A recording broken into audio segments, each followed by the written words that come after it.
Mesdames, Messieurs, bonsoir à toutes et à tous. Un office national de sécurisation des sites miniers verra bientôt le jour. Ainsi en a décidé le Conseil des ministres de ce jour qui a examiné également de nombreux dossiers. À 2 ans de la date butoir de 2015 pour l'atteinte de l'objectif 60% d'alphabétisés au Burkina, se tient le 4e Forum national d'alphabétisation à Bobo-Dioulasso pour trouver des stratégies adéquates pour atteindre cet objectif. La journée africaine de la statistique est célébrée aujourd'hui autour du thème des données de qualité pour soutenir les progrès en Afrique. Notre invité est le directeur général de l'INSD. Mais tout d'abord, nos excuses pour ce démarrage difficile. Le traditionnel Conseil des ministres s'est tenu ce mercredi 17 décembre. Il a examiné plusieurs dossiers. Il s'est agi notamment de la création de l'Office national de sécurisation des sites miniers, de la création d'un fonds de promotion du service public et de la presse privée et de l'état de mise en œuvre du décret portant révision et augmentation des pensions gérées par la Carrefour. Reportage Estelle Judith Assogba. Le Burkina Faso connaît de nos jours un boom minier avec la prolifération des sites miniers. Une sécurisation de ces différents sites s'avère nécessaire. Un projet de décret portant création de l'Office national de sécurisation des sites miniers, ONASIM, a été adopté ce matin en Conseil des ministres. Vous savez que actuellement les sites d'orpaillage sont devenus des bassins de criminalité très développés. Et il fallait donc revoir nos stratégies. Jusqu'à présent, la gendarmerie, la police nationale avaient des structures pour intervenir au niveau des sites miniers qui se développent sur l'ensemble du territoire national. Le gouvernement donc a estimé qu'il fallait mettre en place une structure unique, un office qui va gérer donc les questions de sécurité sur l'ensemble des sites miniers, sur l'ensemble des sites d'orpaillage. Une nouvelle société minière va bientôt voir le jour dans le Yatenga. Dénommée Société Riverstone Karma SA, elle compte investir 83 milliards de francs CFA et va s'étendre sur un permis d'exploiter de plus de 36,77 km². Sa durée de vie est de 8 ans et demi et va produire 29 tonnes d'or. En termes de retombées, je pense qu'en termes de taxes fiscales et parafiscales, nous attendons sur cette période-là en gros 98 milliards de francs CFA. Et la construction de la mine va durer 12 mois. Et sur cette période, on va employer 500 personnes. Et à la mise en exploitation de la mine, c'est 350 emplois permanents qui seront créés dans la zone. Et je pense que c'est une bonne nouvelle pour notre économie. L'État burkinabé veut venir en aide aux organes de presse privés afin qu'ils puissent mieux porter la profession. Le rapport soumis en conseil est relatif à la facilité fiscale et à la création d'un fonds de promotion du service public de la presse privée. Il s'agit de réaliser un désarmement fiscal concernant un certain nombre d'équipements ou d'intrants qui concernent les organes des médias. Et deuxièmement, il s'agit de créer un fonds d'appui à la presse privée dans notre pays. Le gouvernement a accédé à ces deux propositions et maintenant nous allons nous retrouver avec nos partenaires et de la presse privée pour réfléchir concrètement comment dans les meilleurs délais mettre cela en œuvre. Le ministre en charge de la fonction publique lui a fait au Conseil 2 rapports. Le premier est un rapport préliminaire sur le processus de relecture de la loi numéro 13 portant régime juridique applicable aux emplois et aux agents de la fonction publique. Le rapport préliminaire fait le bilan de tout ce qui a été fait jusque-là dans le cadre de la relecture de cette loi 013 et note que, au regard de l'application de cette loi, il y a eu des acquis très importants qui font que la loi 013 a encore beaucoup de valeur. Elle a permis en fait de créer dans la fonction publique un minimum de régime unique de stabilité. Mais elle comporte également des insuffisances. Elle a fait son temps et comporte un certain nombre d'incohérences, de dysfonctionnements qu'il y a lieu de corriger. Donc le rapport propose tout un processus pour y arriver, un processus participatif qui va impliquer toutes les administrations ainsi que les partenaires sociaux que sont les organisations syndicales, de manière à ce que la nouvelle loi qui va remplacer la loi 013 soit une loi consensuelle répondant aux attentes des uns et des autres. Le deuxième rapport fait état de mise en œuvre des décrets portant révision et augmentation des pensions gérées par la Carrefour. Il s'agissait d'une ordonnance adoptée en 1984 qui mettait des agents à la retraite de façon anticipée. Ces agents, depuis lors, n'ont cessé de demander une certaine correction. Mais dans le cadre des concertations qui ont eu lieu en 2011 dans notre pays suite aux événements, le gouvernement avait marqué son accord pour procéder à une révision sous la forme d'une augmentation des pensions pour ces personnes, à raison de 4% pour ceux qui sont partis à la retraite à 53 ans ou à 58 ans, et de 2% pour ceux qui sont partis à la retraite à 54 ans. Ce décret concerne des agents de la fonction publique et des magistrats qui avaient été mis à la retraite anticipée en 1984 à l'âge de 53 et 54 ans pour ceux de la fonction publique et de 58 et 59 ans pour les magistrats. Également, lors du jour de ce Conseil des ministres, l'adoption d'un plan opérationnel de la première phase 2014-2017 du plan national d'action de développement de l'enseignement supérieur. La production, l'importation, la commercialisation et la distribution de sachets ou emballages plastiques non biodégradables seront bientôt interdites au Burkina Faso. Estelle Judith Assogba. Le ministre des Enseignements secondaires et supérieurs était présent à ce conseil avec sous la main le plan opérationnel de la première phase 2014-2017 du plan national d'action de développement de l'enseignement supérieur. Dans les grands axes, du point de vue par exemple infrastructure, donc nous devons avoir l'opérationnalisation du site de l'Université Ouagadougou comme priorité. Parce que jusqu'à présent, on est en train de construire ce site, mais les étudiants de Ouagadougou sont, vous le savez déjà, au niveau du CIAO, au niveau du campus de Zaouda, et ainsi de suite. Nous devons aussi participer à la construction effective des centres universitaires de Fada, de Ouaiga et de Dori. C'est vrai que ça a déjà commencé, mais on va les construire pour que ça devienne des universités, les premières universités régionales. Nous devons travailler à ouvrir des nouveaux campus. Un deuxième campus pour l'Université de Ouagadougou et un deuxième campus pour l'Université de Bobo-Dioulasso. Le plan prévoit aussi la construction d'un deuxième institut des sciences et la relecture de la gouvernance universitaire dans son ensemble au Burkina Faso. Ce plan est évalué à 590 milliards de francs CFA et va s'étaler sur 5 ans. Les sachets plastiques n'envahiront plus nos villes et nos campagnes. La production, l'importation, la commercialisation et la distribution de ces sachets seront bientôt interdites au Burkina Faso. Nous avons décidé donc de proposer une loi qui interdit les sachets plastiques, les emballages non biodégradables. Ces sachets plastiques non biodégradables n'auront plus le droit de citer au Burkina Faso. Lorsque cette loi, après le passage dans le Conseil des ministres, va passer à l'Assemblée nationale et qu'elle sera votée, nous allons donner un délai compris entre 6 à 9 mois pour que les gens se préparent pour cette mutation. Parce que c'est une mutation socio-économique très profonde. La 17e journée nationale du paysan se tiendra à Fada dans la région de l'Est du 3 au 5 avril 2014 sur le thème relatif à la transformation des produits agricoles, le rôle de l'État et du secteur privé.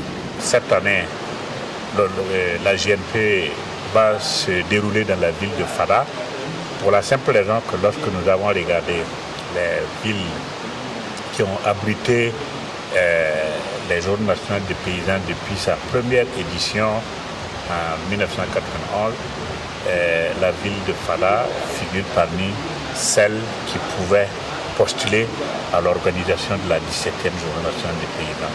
Donc c'est au vu de cela que Fada a été choisi. Le ministre de la Jeunesse, de la Formation professionnelle et de l'Emploi a fait une communication orale relative au renouvellement du bureau exécutif national du Conseil national de la jeunesse. Le conseil a été mis en place le 3 décembre 2008 pour un mandat de 3 ans qui a expiré depuis plus de 2 ans et on n'avait pas pu renouveler. C'est tout simplement pour cela. Donc les mouvements et associations de jeunesse se sont concertés, ont piloté un processus et qui a abouti à leur congrès de renouvellement, n'est-ce pas, de ce bureau-là, le 7 décembre tout dernièrement, et qui a donné naissance à un bureau de 19 membres et puis avec 2 commissaires au compte. C'est une structure fêtière qui sert d'interface entre le gouvernement et la jeunesse. Nous reviendrons un peu plus tard sur le compte-rendu complet de ce Conseil des ministres. Le projet de loi portant statut de l'opposition a été adopté hier par les députés qui ont également examiné le projet de loi portant habilitation du gouvernement à autoriser par voie d'ordonnance la ratification des accords de financement conclus avec les partenaires techniques et financiers. Mais le projet de loi portant statut de l'opposition avec ses 2 principales modifications a retenu de loin l'attention. Anna Lucie Kéré. La semaine dernière, les députés membres de la KJDH, la Commission des affaires générales, institutionnelles et des droits humains se sont retrouvés à Koutgou pour réfléchir sur les lois d'habilitation. L'examen du projet de loi portant habilitation du gouvernement a autorisé par voie d'ordonnance la ratification des accords de financement conclus avec les partenaires techniques et financiers n'a donc pas suscité de débat. Même si les élus de l'opposition, ceux du groupe parlementaire ADJ, Alternance Démocratie et Justice notamment, n'ont pas donné leur caution au projet de loi. C'est par 112 voix pour et 8 voix contre que le texte de loi a été adopté. L'examen du projet de loi portant modification de la loi du 14 avril 2009 portant statut de l'opposition, par contre, n'a pas laissé les élus nationaux indifférents. À noter que la modification concerne l'article 4 du projet de loi qui faisait obligation aux partis qui se réclament de l'opposition de faire une déclaration au chef de file de l'opposition. Cette disposition divisait l'opposition politique. Il n'est plus question de s'affilier à qui que ce soit, mais de déclarer son appartenance ou à l'opposition ou à la majorité. Ce qui semble quand même concilier les positions. Pendant que nous sommes en train de réviser une loi qui a été votée en 2009 pour réglementer le statut de l'opposition, en même temps, on n'a jamais pensé à une loi qui peut aussi porter sur le statut des partis majoritaires. Le ministre de l'Administration territoriale et de la Sécurité a fourni des éléments de réponse aux différentes préoccupations. Notre constitution même interdit que des personnes, des individus soient exclus en raison de leur appartenance politique. Donc tous ceux qui veulent participer à la construction du pays pourront effectivement être à la disposition du président du FASO sans renier leur appartenance politique, qu'ils soient de la majorité ou de l'opposition. Et cela donc va leur permettre vraiment de contribuer librement et tout en restant fidèles donc à leurs idéaux. Jérôme Bouma a poursuivi en annonçant qu'ils vont dans les tout prochains mois proposer à la sanction de la représentation nationale un texte beaucoup plus large qui va organiser de façon démocratique le jeu politique dans ce pays. Le projet de loi portant modification de la loi du 14 avril 2009 portant statut de l'opposition a été adopté par 95 voix pour et 25 voix contre. À l'heure des bilans, on retiendra que la deuxième conférence des chefs d'État du Conseil de l'Entente de Niamey a examiné 6 points. Au terme de leur discussion, les 5 chefs d'État ont adopté de nouveaux projets et pris des engagements susceptibles de rendre l'organisation plus dynamique. Voici un extrait du communiqué final. Les chefs d'État ont entendu le rapport de liquidation du fonds d'entraide de garantie des emprunts du Conseil de l'Entente et ordonné le transfert au secrétariat exécutif du Conseil du patrimoine du fonds en question. S'agissant de la réalisation du projet intégrateur de la boucle ferroviaire Abidjan-Ouagadougou-Niamey-Cotonou-Lomé, les chefs d'État se sont félicités des perspectives de démarrage du dit projet au cours de l'année 2014. Soulignant l'importance du CERFER, les chefs d'État et de gouvernement ont décidé du renforcement de ses capacités en matière de formation professionnelle. Les chefs d'État et de gouvernement ont souligné l'importance de la coopération administrative transfrontalière et se sont engagés à créer les conditions de son renforcement à travers notamment l'institutionnalisation d'une réunion annuelle des ministres en charge de la sécurité et des frontières des pays membres. Les chefs d'État et de gouvernement ont appelé à la mutualisation accrue des efforts en vue du sauvetage du fleuve Niger en proie à l'ensablement. Les chefs d'État ont saisi l'occasion de leur rencontre au sommet pour réaffirmer leur souci majeur de faire du Conseil de l'Entente un instrument de paix durable, d'approfondissement continu de l'état de droit, de stabilité politique, de croissance économique. Les chefs d'État et de gouvernement ont réitéré leur condamnation ferme du terrorisme sous toutes ses formes dans l'espace entente et se sont résolument engagés à le combattre vigoureusement. La conférence a décidé de confier la présidence en exercice du Conseil de l'Entente à son Excellence M. Issoufou Mahamadou, président de la République du Niger. Le prochain sommet du Conseil de l'Entente aura lieu à Lomé, capitale du Togo, au cours du mois de décembre 2014. Plus d'un demi-siècle après sa création et malgré ses multiples actions au profit des populations, le Conseil de l'Entente demeure une organisation peu connue. Notre équipe de reportage a pu faire le constat hier dans la capitale nigérienne, un constat peu reluisant. Évariste Kombari. Le Conseil de l'Entente a été créé en 1954, soit 6 ans avant les indépendances de nombreux pays africains, par les leaders politiques de 4 pays ouest-africains que sont le Niger d'Amani Diori, le Bénin de Hubert Maga, le Burkina Faso de Maurice Yamego et la Côte d'Ivoire de Félix Houphouët-Boigny. En 1966, le Togo de Gnassingbé Eyadema rejoindra la grande famille. Après avoir brillé par son dynamisme, la structure, pour des raisons diverses, est tombée dans la léthargie. Malgré la relance des activités intervenues il y a de cela quelques années, le Conseil de l'Entente demeure méconnu du grand public. Un micro-trottoir à Niamey nous a convaincus. Le Conseil de l'Entente, c'est quoi pour vous?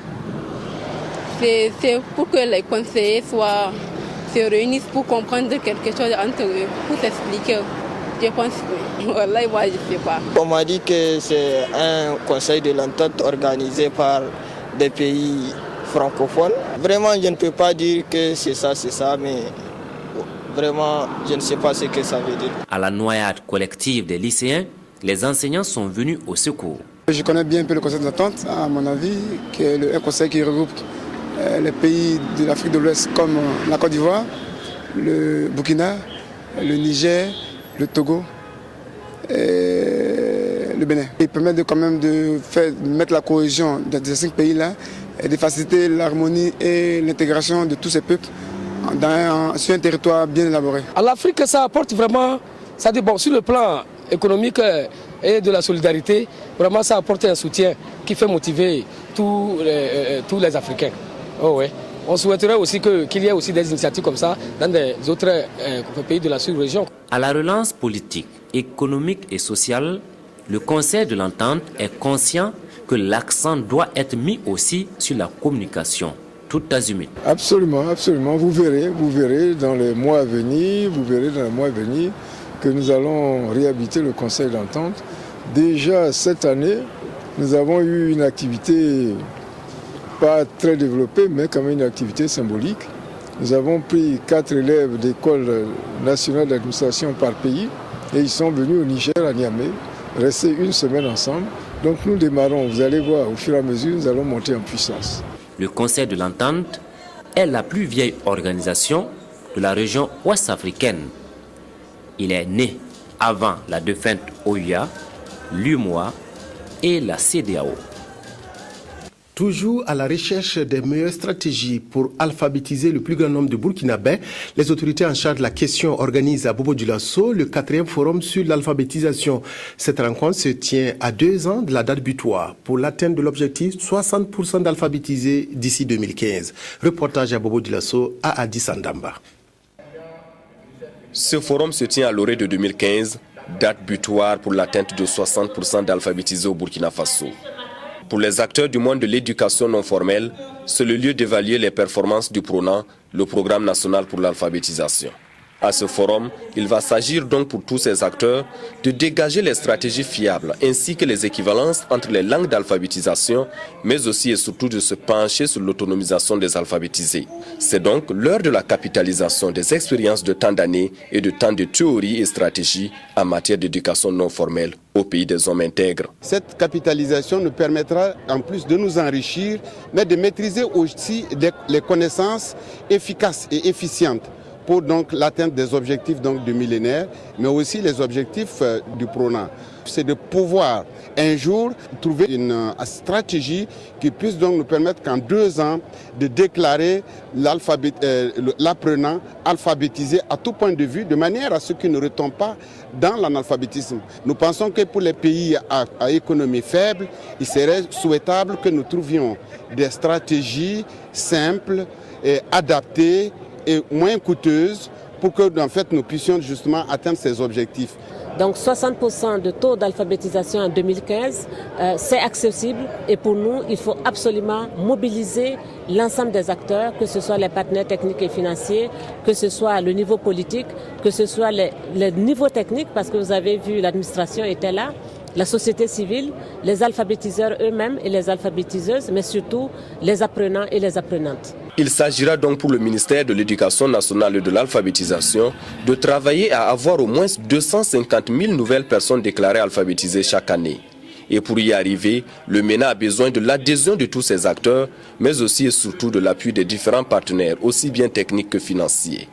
Cet appui financier est parfois dans une forme d'appui budgétaire à l'État pour tous les programmes, y inclut l'éducation, et parfois un appui spécifique. L'appui technique, ça peut prendre plusieurs formes. Ça peut être des experts conseils qui viennent pour aider dans l'élaboration et la conception de programmes. Je vais aider en faisant beaucoup de campagnes pour que les femmes à mon niveau puissent fréquenter les centres où il y a l'alphabétisation. Et je crois que si nous faisons le grand effort d'alphabétiser un grand nombre de personnes, nous arriverons à atteindre les objectifs que nous nous sommes fixés, à savoir les 60% en 2015. Et c'est mon souhait vraiment le plus cher. Un souhait également cher aux MENA, qui selon les premiers responsables, ce forum ne devrait pas être une rencontre de trop, mais un tournant décisif pour l'atteinte de l'objectif, alphabétiser et favoriser la liaison alphabétisation-production. C'est dans cette optique donc qu'une exposition de manuels d'alphabétisation de produits locaux transformés par des groupements de femmes alphabétisées a été initiée en marge de ce forum. Les activités du 3e Forum ouest-africain de développement des entreprises Africalia ont été lancées à l'ambassade du Burkina en France. Les activités proprement dites sont prévues les 27 et 28 février 2014 à Ouagadougou. Africalia se veut un rendez-vous d'affaires entre les entreprises de la CEDEAO et du reste du monde. 4000 entreprises sont attendues à Ouagadougou en février prochain. C'est Sylvestre. Paris qui accueille le lancement officiel du 3e Forum ouest-africain de développement des entreprises Africalia. Quoi de plus normal? Les entreprises françaises étaient les plus nombreuses à prendre part à l'édition de 2012. Les 27 et 28 février 2014 sont les dates retenues par la Chambre de commerce et d'industrie du Burkina pour l'organisation au Centre international de conférences de Ouaga 2000 de ce forum multisectoriel de développement des entreprises. Le concept du forum, c'est d'organiser pendant 48 heures des rencontres entre les entreprises africaines et les entreprises venant du reste du monde. Nous assurons à chaque participant un paquet de 15 rendez-vous, les rendez-vous de 30 minutes en 30 minutes, de façon à pouvoir nouer des relations de partenariat avec les entreprises venant du reste du monde. 400 entreprises sont attendues à ce rendez-vous biennal de Ouagadougou, dont 240 de l'Afrique de l'Ouest et 160 du reste du monde. Les organisateurs assurent quant aux attentes des potentiels participants, compte tenu des opportunités qu'offre le continent africain et de la réussite des 2 éditions précédentes. À cela, il faut ajouter que Africalia 2014 connaîtra une innovation majeure, notamment l'organisation de conférences thématiques. Il s'agit essentiellement d'une première conférence qui portera sur le pôle de croissance de Bagré. Le deuxième thème portera sur les opportunités d'affaires liées au nouvel aéroport de Dansé. Donc toutes ces 2 conférences se dérouleront le premier jour et le reste du forum sera consacré au B2B qui est, le cœur même donc de Africalia. Un total de plus de 4000 rendez-vous d'affaires et personnalisés entre les entreprises sont prévus. En plus des rendez-vous, Africalia 2014 intègre une composante exposition organisée autour de 3 villages. Le village des partenaires, celui des experts et le village international. Réunion à Ouagadougou des responsables syndicaux des travailleurs des administrations douanières de l'espace UEMOA. Il s'agit d'informer et sensibiliser les participants sur le processus d'intégration économique de l'Union économique et monétaire ouest-africaine UEMOA qui fêtera l'année prochaine son 20e anniversaire. Yolan Lompo. Le syndicat national des travailleurs des douanes du Burkina Faso, Sinatrad, et ses syndicats frères des États membres de l'espace UEMOA sont en concertation à l'occasion de leur 4e forum régional. De Niamey à Ouagadougou en passant par Bamako et Abidjan, ces différentes rencontres organisées depuis 2010 ont un objectif commun. Permettre aux agents des administrations douanières de se frotter et de pouvoir échanger sur leurs pratiques et procédures douanières afin de contribuer à l'édification d'une véritable intégration économique. Une intégration économique qui fêtera son 20e anniversaire en 2014. Et pour ce faire, des communications sur la facilitation des échanges, sur l'état d'avancement du processus d'intégration de l'Union économique et monétaire ouest-africaine, ainsi que sur les mauvaises pratiques, seront développées par des experts au cours de ces 72 heures. La journée africaine de la statistique a été célébrée aujourd'hui et pour nous en parler, nous recevons le directeur général de l'Institut national de la statistique et de la démographie, le professeur Banza Baya. Bonsoir, professeur. Bonsoir, monsieur Godefroy Bazier. Alors, merci d'être venu ce soir sur notre plateau nous parler de cette journée africaine de la statistique. Mais tout d'abord, est-ce que vous pouvez nous présenter en 2 mots ce que c'est que l'Institut national de la statistique et de la démographie? Ok, merci, monsieur Bazier. Il y a plus de 50 ans que notre institut existe, mais il n'est pas assez connu à ce jour. Donc, vous me faites l'opportunité de présenter encore une fois l'Institut national de la statistique et de la démographie, qui est un établissement public de l'État, et sous la double tutelle technique et financière du ministère de l'économie et des finances. Et c'est aussi l'organe officiel de l'État en matière d'information statistique. Et de ce point de vue-là, sa mission est de mettre à disposition des utilisateurs des informations statistiques fiables, à jour, selon les normes nationales et internationales. Alors pourquoi il y a une journée de la statistique? Pourquoi une journée africaine? Disons que, à l'instar de l'ensemble des pays africains, le 18 novembre de chaque année est commémoré comme... Le 18 décembre? Non, 18 novembre. Ah, parce que je croyais que c'était aujourd'hui la journée. Non, c'est le 18 novembre, mais il se fait que le calendrier des autorités de la hiérarchie au niveau du Burkina Faso, ce calendrier ne nous a pas permis de commémorer cette journée africaine de la statistique le 18 novembre comme il se doit. Et donc nous avons dû reporter cela et pour commencer aujourd'hui avec un certain nombre d'activités, mais le clou de la cérémonie c'est le 20. Le 20 vendredi, c'est le 20 à partir donc de 9h au CBC. Et qu'est-ce qu'il y aura de particulier ce jour-là, le 20? Ce jour-là, nous avons, en même temps que la célébration de la journée africaine de la statistique, nous avons également la seconde session de notre Conseil national de la statistique. Et l'ouverture sera présidée par monsieur le ministre de l'économie et des finances.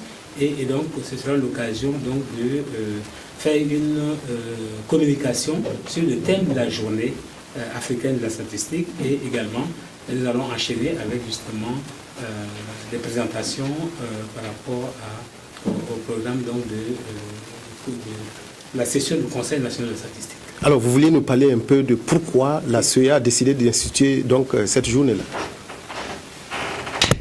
Voilà, on a des petits soucis de micro et les techniciens ça fait pour que le professeur Banza Baya puisse donc s'exprimer en tout cas de la manière la plus audible possible. Ok, merci. Bon, je dois m'excuser auprès des auditeurs parce que des téléspectateurs parce que je suis un peu grippé et donc la voix n'est pas très audible. Ça se sent pas, professeur. Ok, donc merci de votre compréhension.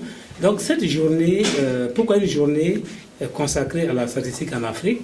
C'est justement parce que la statistique n'est pas très bien connue et c'est pour sensibiliser le commun du mortel sur l'importance capitale de la statistique dans toutes les sphères de développement économique et social. Parce que quel que soit le domaine où vous êtes, vous avez besoin donc d'indicateurs statistiques pour mesurer l'évolution, les progrès que vous faites dans ce domaine-là. Voilà pourquoi cette journée a été instituée et elle a été instituée depuis 1990 et cette journée fait suite en fait à un forum organisé par les ministres en charge de la planification et du développement. Voilà. Et donc alors, le thème de cette année, c'est des données de qualité pour soutenir le progrès en Afrique. Qu'est-ce que ça veut dire, ce thème-là? Oui, ça veut dire que les données qui doivent être produites doivent être des données de qualité et cela veut dire que c'est des données qui ont besoin d'être exactes et qui répondent également aux besoins des utilisateurs parce que si vous prenez des données qui ne servent pas aux utilisateurs, je pense qu'elles seront sans intérêt. Donc données exactes, données qui répondent aux besoins des utilisateurs pour guider justement l'action politique. Est-ce qu'on peut tordre à dessein des statistiques pour faire bien, pour dire on a atteint le développement? Est-ce que ça c'est possible? En principe, nous, statisticiens démographes, nous ne permettons pas cela. Mais si ça se fait, c'est à notre niveau. C'est pas à notre niveau parce que nous avons en tout cas une certaine indépendance et ce que nous produisons, c'est ce que nous donnent les chiffres, la collecte des informations sur le terrain. Donc nous ne pouvons en aucun cas modifier les données que nous obtenons à partir du terrain. Est-ce qu'il y a des difficultés à produire des statistiques de qualité en Afrique et au Burkina en particulier? Oui, je dirais que oui. Il faut reconnaître quand même que des efforts ont été faits au niveau du Burkina Faso par les plus hautes autorités de ce pays. Mais il reste que nous avons toujours quelques difficultés parce que, vous savez, l'analphabétisme touche notre pays, en tout cas une large majorité de la population. Et donc, le commun du mortel a du mal à appréhender l'importance de la statistique. Et donc, du coup, effectivement, ça fait des difficultés pour obtenir l'information juste auprès donc, de ceux à qui nous adressons. Parce que je dois rappeler que ce sont les populations qui sont nos sources d'information. Alors, monsieur le directeur général de l'INSD, est-ce qu'il y a des efforts, malgré tout, qui sont faits au Burkina pour que, en tout cas, pour améliorer la qualité des statistiques, pour améliorer la qualité des données qui, en tout cas, œuvrent au développement de notre pays? Oui, tout à fait. Je dois dire que oui, au niveau du Burkina Faso, des gros efforts ont été faits. On peut commencer par citer la promulgation de la loi 12 du 31 mai 2007, qui porte donc organisation et réglementation des activités statistiques. Donc ça, c'est un point important à souligner. Nous avons également l'adoption de la charte africaine de la statistique par le Burkina Faso, un des premiers pays à adopter cette charte-là, pour montrer un peu l'importance que le Burkina Faso apporte, les plus hautes autorités de ce pays apportent à la statistique. Et également l'élaboration et la mise en œuvre du schéma directeur de la statistique 2011-2015, c'est le deuxième schéma. Et ça aussi, ça prouve que des efforts sont faits au niveau du Burkina Faso pour améliorer la qualité de nos statistiques. Alors, qu'est-ce qu'il faut dire pour que les populations, les utilisateurs puissent s'intéresser à la statistique, puissent s'intéresser à ce que l'Institut national de la statistique et de la démographie fait tous les jours pour améliorer donc les données? Je dois dire que nous n'arrêterons pas de continuer la sensibilisation.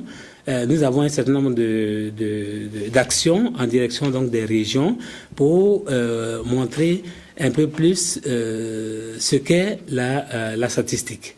Et donc, c'est par la sensibilisation, et je pense aussi que lorsque nous atteindrons un taux d'alphabétisation assez élevé, je pense que ce sera un créneau fort utile pour sensibiliser les populations par rapport à l'importance de la statistique. Donc, c'est un travail de longue haleine, et nous ne décourageons pas, et nous pensons qu'un jour, nous y parviendrons. Voilà, nous nous retrouverons vendredi prochain pour le clou donc de la célébration de la journée africaine de la statistique, qui est donc le point central de notre entretien avec le professeur Banza Baya, directeur général de l'Institut national de la statistique et de la démographie INSD. Merci beaucoup, professeur, d'être venu ce soir sur notre plateau. C'est moi qui vous remercie. Restez avec nous pour la suite du journal. Cela fait déjà une semaine que le gouverneur de la Boucle du Moun a reçu à Dori le flambeau de l'indépendance qu'il a présenté le lendemain aux populations de la région. L'accueil de ce flambeau à Dédougou a été empreint de ferveur et d'enthousiasme qui présage d'une fête du 11 décembre 2014 à la hauteur des attentes. À Addis Abeba. Un convoi aux couleurs nationales. Nous sommes dans la cité des Bankoui ce jeudi 12 décembre 2013. C'est dans cette ambiance que les populations de la Boucle du Moun ont accueilli le flambeau de l'indépendance. Ce flambeau a été exposé et honoré en public. Une situation qui n'occulte en aucun cas les défis à relever par la région en accueillant la célébration nationale du 54e anniversaire du Burkina Faso. Nous avons la chance qu'il y a eu plusieurs éditions avant nous. Et donc nous devons nous inspirer des difficultés qu'ils ont rencontrées là-bas pour améliorer, pour parfaire. Et je crois qu'aujourd'hui, cette mobilisation dénote que Dédougou, les filles et filles de Dédougou ont compris que le développement là ne peut pas se faire sans eux. Et que sans la solidarité, sans la cohésion sociale, nous ne pouvons pas développer notre commune. Nous allons en tout cas démontrer l'union des fils de cette région, qu'on a longtemps mis en doute. Mais je crois qu'il y a une cohésion sociale actuellement qui s'est construite. Et ce matin, c'est la matérialisation de la détermination donc, des fils et filles de relever ces défis. Le flambeau, lui, est là. Et la date du 11 décembre 2014, elle aussi avance à grands pas. Reste maintenant que les différents acteurs se mettent au travail pour faire de Dédougou 2014 un succès jamais égalé, a ajouté le gouverneur de la Boucle du Moun. 95 volontaires du corps de la paix américain déjà présents sur le terrain burkinabé ont vu leur rang s'élargir avec l'arrivée de 30 nouveaux Américains prêts à se mettre au service du développement. La prestation de serment des nouveaux volontaires a eu lieu hier à l'ambassade des États-Unis avant leur départ dans les villages de 8 régions. Cyril Yelemou et Adama Koulibaly. Ils sont au nombre de 30 les nouveaux volontaires qui ont prêté serment à l'ambassade des États-Unis d'Amérique à Ouagadougou. Par ce acte, les stagiaires s'engagent à épouser les idéaux américains avec les pratiques burkinabais et à travailler avec les communautés villageoises afin de contribuer à l'atteinte des objectifs de développement. Ils ont pu vraiment nous démontrer qu'effectivement leur intégration a été parfaite.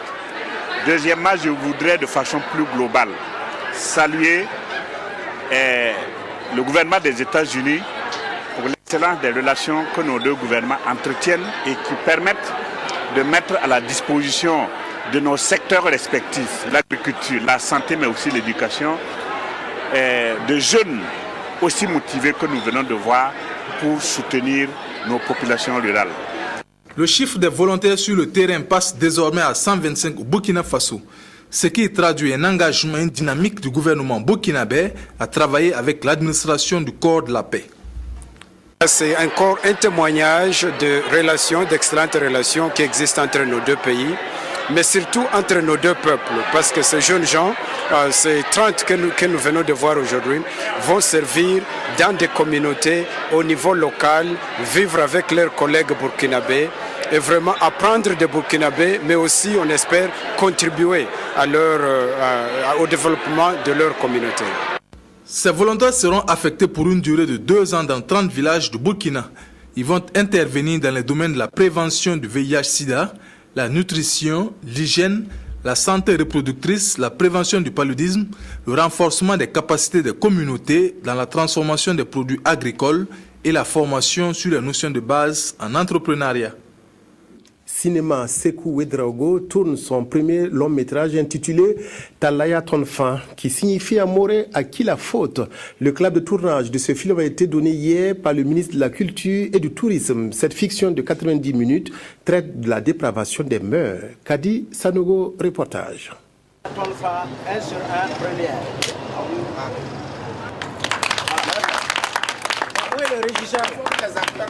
C'est parti depuis ce matin pour le tournage du premier long métrage du jeune réalisateur Sekou Ouedraogo, intitulé Talaya Tonfan, qui signifie en langue morée à qui la faute.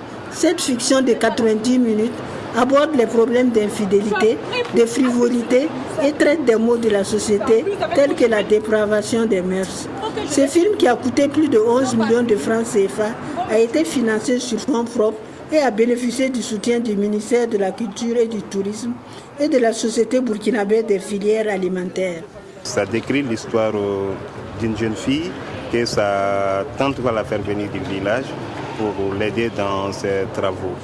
Maintenant, son mari ne l'épargne pas également. Il sort avec la petite et voilà, la petite tombe enceinte. Donc c'est ce mot-là qu'on essaye de traiter pour conseiller un peu la société du fait de ce mot-là. Le message que nous tirons de ce film, c'est que c'est pour amener les gens à adopter des comportements, pas des mais des bons comportements, des comportements exemplaires. À un moment où les tournages se font de plus en plus rares, le ministre en charge de la Culture et du Tourisme est venu encourager le jeune réalisateur. C'est tout à fait normal que je vienne donc l'encourager et en tout cas souhaiter que cette œuvre qui démarre aujourd'hui sera une œuvre de très très grande facture. Ce d'autant plus que le défi pour lui, ce serait d'être présent au prochain FESPACO. Et vous savez bien que même si on est burkinabé, on n'est pas automatiquement présent au FESPACO parce qu'il y a un comité de sélection. Donc ce que je souhaite, c'est que ça soit une œuvre de très bonne facture qui va séduire le jury de présélection et qu'il puisse véritablement figurer donc au niveau donc de la compétition officielle. Ce film vient enrichir le paysage cinématographique burkinabé et Sekou Ouedraogo pense qu'il s'apprête à la prochaine édition de FESPACO. Sport à présent, la première édition de la Coupe du maire de l'arrondissement de Ouagadougou s'est déroulée au thème le sport au service du développement et facteur de cohésion et de paix sociale. Plusieurs personnalités étaient sollicitées pour parrainer cette compétition sportive qui est une marque d'attention particulière à la jeunesse de l'arrondissement. Jérôme Tiendrebeo.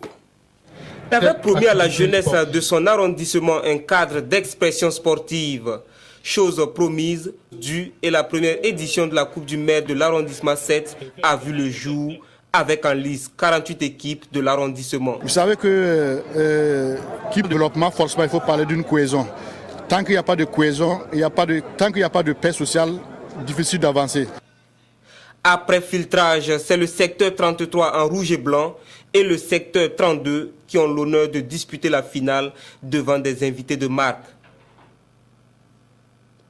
La première partie est engagée, mais toutes les occasions que les deux formations se sont créées ne seront pas concrétisées. La volonté de repartir avec le trophée est manifeste dans chaque camp. Et il fallait redoubler d'efforts en seconde période. Un quart d'heure de jeu, pénalty pour les rouges et blancs. Hamza Yameogo ne tremble pas et donne l'avantage au secteur 33. Le secteur 32 fait feu de tout bois pour remonter la pente, mais devra se résigner à voir l'adversaire l'emporter 1-0. Une victoire du secteur 33 et un triomphe pour l'arrondissement 7. Il n'y a pas eu de perdant, c'est la jeunesse qui a gagné. Nous sommes très comblés. Vu la mobilisation de ce soir, on ne s'attendait pas à un public très nombreux comme ça. Donc nous pensons que nos objectifs sont atteints. Il n'y a pas eu de problème, il n'y a pas eu de bagarre, en tout cas c'est notre souhait. Quand vous voyez la forte mobilisation des citoyens de cet arrondissement et des citoyens venus de partout, la ville de Ouagadougou, cela démontre combien le maire est bien aimé par sa communauté et aussi montre combien, en tout cas, les gens sont intéressés par le sport. Le maire Bourema Tapsoba s'est fait le porte-parole des populations de son arrondissement. C'est vrai que je ne suis pas le ministre en charge des sports, mais je lui ferai part de vos doléances pour l'amélioration de l'état de votre terrain de sport, de football, et pour ce qui concerne la voie j'attendrai que de manière formelle, vous m'adressiez une correspondance officielle. Pour les récompenses, 4e secteur 30, 100 000 francs. 3e secteur 31, 150 000 francs. 2e secteur 32, 200 000 francs. 1er secteur 33, 250 000 francs. Une remise officielle des prix est prévue pour le 21 décembre devant la mairie de l'arrondissement 7. C'est la fin de cette édition. Merci de votre aimable attention. Bonne suite de programme sur la RTV.